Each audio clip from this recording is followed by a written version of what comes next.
Hey, what's up guys? Today, we've actually gotten a lot of requests for this, but today, as you can see, we're at an indoor range, our good friends over at Ready Gunner down in Orem, Utah.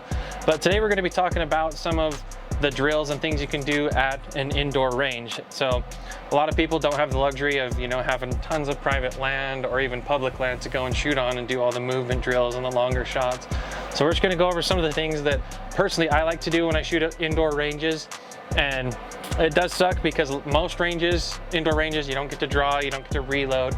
But ultimately, all those drills that you're doing outside are coming down to grip, sights, and trigger. So you can dry fire at home, do the movement, get the presentation down, and then you can come here to an indoor range of your choice, local to you, and just see where your grip is failing, where your trigger is struggling, or where you're struggling with your sight picture, be it irons or red dot.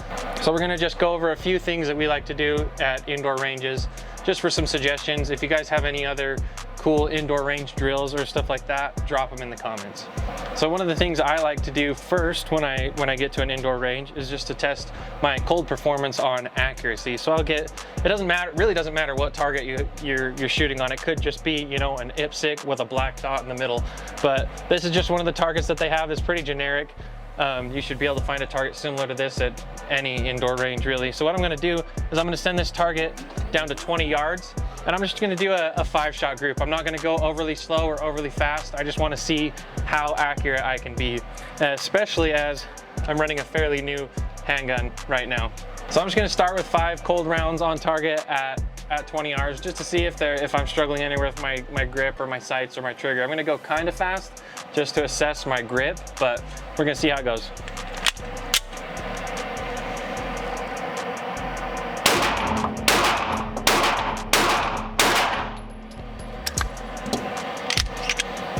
So bring it back.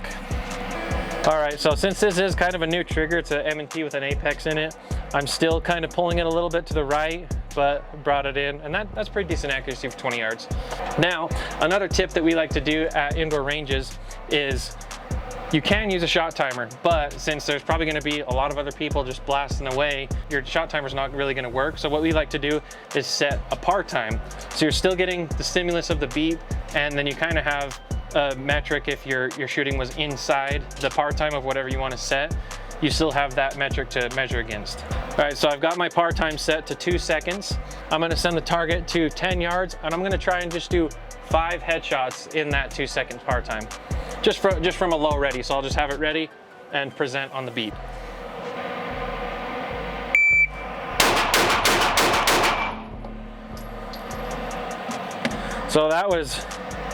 So it's picking it up. So that was a 2.13, but it felt like it was still inside the 2 seconds, just a little bit over.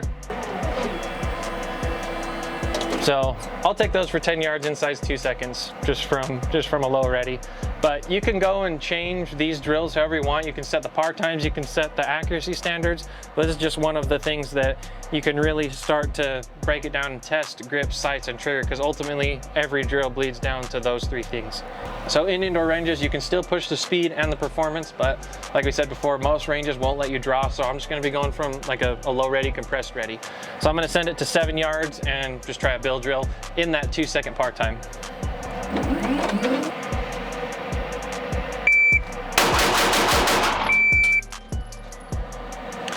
All right, so that was a 161, so it was well within the par time. So I think I've got 2 more in there. I'm gonna do that one more time.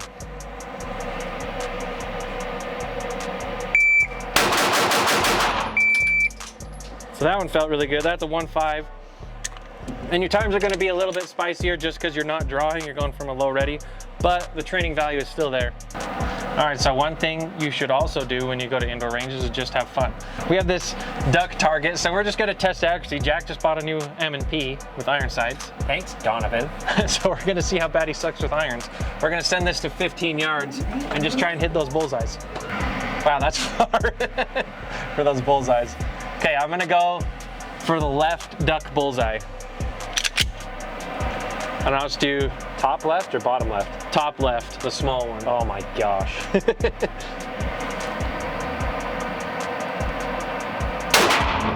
Oh wow. Okay, 3 shots on each one. We'll bring it back and see. Okay, so that was my first shot. Second shot, totally intentional. Wanted to beak him, but yeah, I hit it. I hit the bullseye.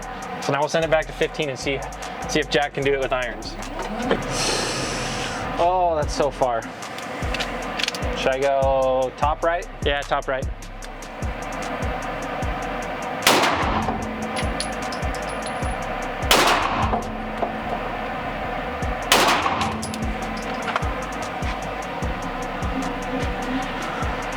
I had no idea where those were because I'm shooting irons and not a dot. I mean, it's not like- terrible. I mean, honestly, if we're comparing, it's a better group than Sawyer. It is.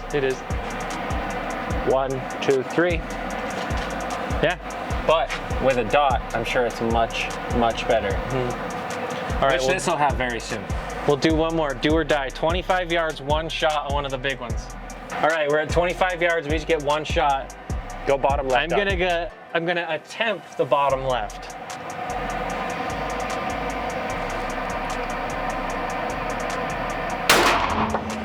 Okay. Wow. At that distance. I'll go and then we can break it. Okay. In.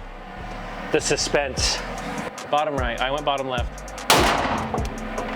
Wow. With the lighting, you can kind of see the bullet, and that looked good. I'm a little worried. Jack was closer than I was. So I was going for this one. Dang. I was going for this one and here, right here. Jack was going for this one here, right here. Well, so I held low because I went high on the others. I think I went too low. One more. Let's try again. Okay, we're back at 25. One more for redemption. I'm still going bottom left target. Sawyer was high left. I was low and a tiny bit to the left. Okay, I'll shoot.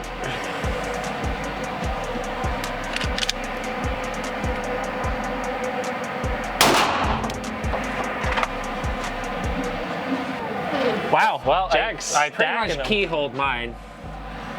So I went right here and Jack stacked his. Guys, just be creative when you go to your indoor range. Be extremely safe because you are shooting around essentially strangers. You can, if you're confident and you know you're safe and you're pretty proficient, go ask the owner or the RSO if you can go from the holster. You'll probably get a no, but if you do, make sure you represent yourself and others well. You're not going to be that guy that ruins it for everyone if they do allow going from the holster.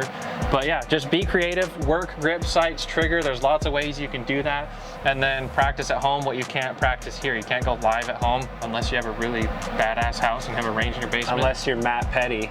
Shout out my boy. Yeah, just be creative. Practice, drill, work on your sights, work on your grip through cadence, work on your trigger through just faster strings of fire. But yeah, if you guys have any cool drills or other things you like to do at indoor ranges, drop them in the comments, and then don't forget to like, share, and subscribe, and let us know what you want to see next.